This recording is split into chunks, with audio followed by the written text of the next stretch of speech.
కోనసీమ జిల్లా మల్కీపురం మండలం ఇరుసుమండలో బ్లోఅవుట్ మంటలు ఇంకా కొనసాగుతున్నాయి. 4వ రోజు కూడా మంటలు ఎగిసిపడుతున్నాయి.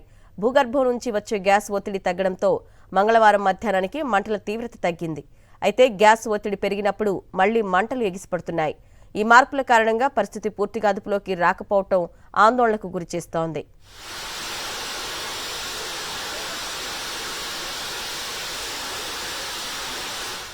బావిని పూర్తిగా మూసేయడానికి అవసరమైన వెల్ క్యాంపింగ్ ప్రక్రియపై అధికారులు ఇంకా స్పష్టమైన అంచనాకు రాలేకపోతున్నారు. గ్యాస్ ఒత్తిడి స్థిరంగా లేకపోవడం వల్ల చర్యలు తీసుకోవడంలో ఇబ్బందులు ఎదురవుతున్నాయి. ఈ ఘటనతో స్థానిక ప్రజల్లో భయాందోళనలు నెలకొన్నాయి. అధికారులు పరిస్థితిని అదుపులోకి తీసుకురావడానికి కృషి చేస్తున్నప్పటికీ మంటలు మళ్లీ ఎగిసిపడడం ఆందోళన కలిగిస్తోంది.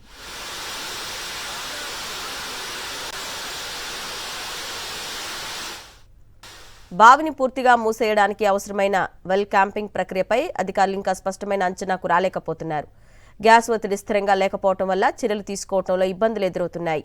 ఈ ఘటనతో స్థానిక ప్రజల్లో భయాందోళనలు నెలకొన్నాయి. అధికారులు పరిస్థితిని అదుపులోకి తీసుకురావడానికి కృషి చేస్తున్నప్పటికీ మంటలు మళ్లీ ఎగిసిపడడం ఆందోళన కలిగిస్తోంది.